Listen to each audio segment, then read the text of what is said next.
senhoras e senhores senadores, cumprimento a todos os brasileiros que acompanham essa sessão, na certeza de que a decisão que for tomada aqui deverá ser respeitada, porque representará a vontade da maioria desta casa. Antes de iniciar propriamente meu pronunciamento, peço permissão aos nobres senadores para mencionar parte da decisão do ministro Teori Zavascki do Supremo Tribunal Federal ao negar, no dia de hoje, recurso da Advocacia Geral da União para anular o processo de impeachment. Abro aspas, diz Sua Excelência o ministro Teori Zavascki: o juiz constitucional dessa matéria é o Senado Federal, que, previamente autorizado pela Câmara dos Deputados, assume o papel de tribunal de instância definitiva, cuja decisão de mérito é insuscetível de reexame, mesmo pelo Supremo Tribunal Federal. Admitir-se a possibilidade de controle judicial do mérito da deliberação do Legislativo pelo Poder Judiciário significaria transformar em letra morta o artigo 86 da Constituição Federal, que atribui não ao Supremo, mas ao Senado Federal, autorizado pela Câmara dos Deputados, a competência para julgar o presidente da República nos crimes de responsabilidade. Fecho aspas. Essa é, em parte, senhor presidente, a decisão tomada hoje pelo ministro Teori Zavascki, dizendo que o Senado é, sem dúvida nenhuma, a instituição soberana para essa decisão.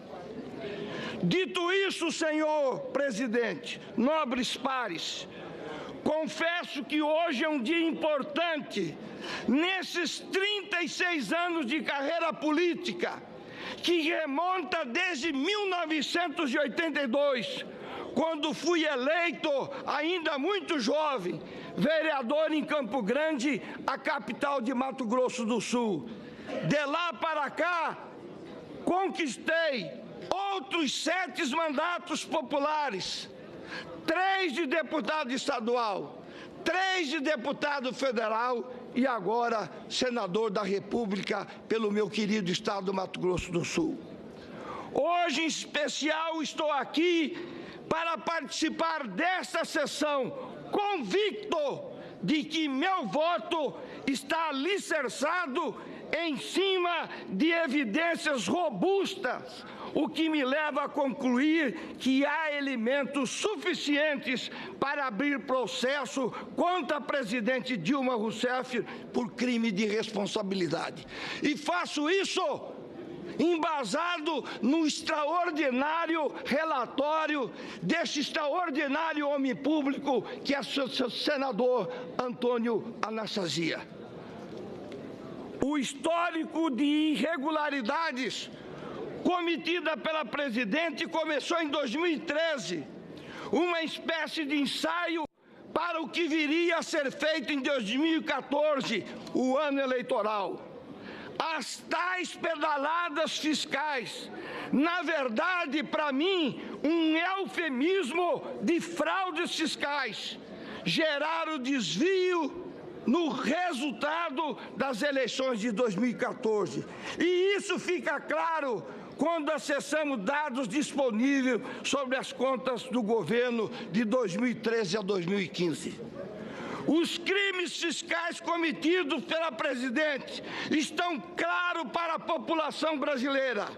O que poucos sabem é que essas fraudes fiscais são responsáveis pelo aprofundamento da crise econômica do país. Situação única desde 1929, quando ocorreu a quebra da Bolsa de Valores de Nova York, evento conhecido como a Grande Depressão Mundial. Após a reeleição da presidenta Dilma, os números reais começaram a aparecer, sinalizando que o país já estava quebrado antes mesmo da disputa eleitoral. Já em 2014, o país fechou o ano com um rombo de 32,5 bilhões de reais em suas contas. Desde então, os dados econômicos e sociais foram os piores das últimas décadas. No ano passado, o buraco foi ainda maior, 115 bilhões de reais. Estamos, senhor presidente, senhoras e senhores senadores, diante de um governo negligente que não reconhece seus erros e ainda tem o capricho de atribuir a culpa a fatores políticos ou mesmo à oposição no Congresso Nacional. O descontrole das contas públicas resultou em um círculo vicioso, sem precedentes na história do Brasil. A combinação de juros altos, inflação alta, enorme paralisia da atividade econômica, refletida em uma recessão sem precedentes, minou a credibilidade, a previsibilidade e a confiabilidade do governo, tanto perante aos agentes econômicos externos quanto à nossa população brasileira. O superávit primário é apenas um componente para a estabilização da dívida em relação ao PIB. Além dos déficits expressivos, a persistência do impacto dos juros no resultado nominal é um instrumento primordial para esse desempenho desastroso. E os juros altos, é bom frisar, foram consequências de uma política monetária também equivocada, que consistia em controlar a inflação no topo da meta. Somente até março, a dívida bruta cresceu 0,7% do PIB, passou a 51,7% do PIB em 2013 para 67,3% em março de 2016, ou de 2,9 trilhões de reais para 4 trilhões de reais, com tendência de crescimento. Isso significa um incremento de dívida em inimagináveis 1 trilhão e 100 bilhões de reais, 5 vezes toda a despesa discricionária do governo para 2016. Nunca é demais lembrar que o PT recebeu das mãos do presidente Fernando Henrique Cardoso um país com a situação normalizada. Isso possibilitou ao presidente Lula dar início em 2003 a um governo que tinha a seu favor o respeito internacional e indicadores econômicos estabilizados. Havia naquele momento uma economia em ascensão após décadas de resultados ruins. Com a inflação sob controle, os juros em patamares reais e oferta de emprego em alta. Tanto isso é verdade que, ao assumir o Ministério da Fazenda, o então ministro Antônio Palocci afirmou à imprensa que ele não teria muito a fazer a não ser manter a política econômica de Pedro Malan, seu antecessor. Caso essa casa aprove hoje o afastamento da presidente Dilma Rousseff, ela entregará ao seu sucessor um país com esqueletos da ordem de 250 bilhões de reais, segundo projeções conservadoras, podendo atingir a expressiva cifra de 600 bilhões de reais.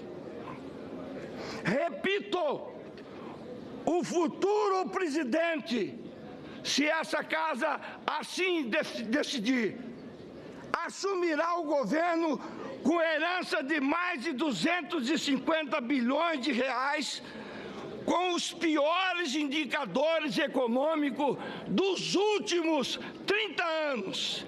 É esse, senhor presidente, nobres colegas senadores, o resultado de 13 anos e meio de administração destes governos. O que conquistamos às duras penas de 1994 até 2002 foi jogado fora na última década. E os reflexos da má gestão serão sentidos nos próximos 5, 10 ou até 15 anos. Ou seja, o Brasil vai recomeçar do zero para reconquistar os avanços obtidos a partir da edição do Plano Real. Enfim, estamos aqui hoje para julgar o populismo incompetente, perdulário e arrogante dos governos petistas. Governo que deu de ombro às legislações que tratam da responsabilidade fiscal e orçamentária. Mas, senhor presidente, que não percamos de vista os maus exemplos deixados por esse governo, a fim de evitar que o Brasil passe novamente por igual sofrimento e que possamos olhar para frente na expectativa de que dias melhores virão sob o comando do futuro presidente Michel Temer. Muito obrigado, senhor presidente.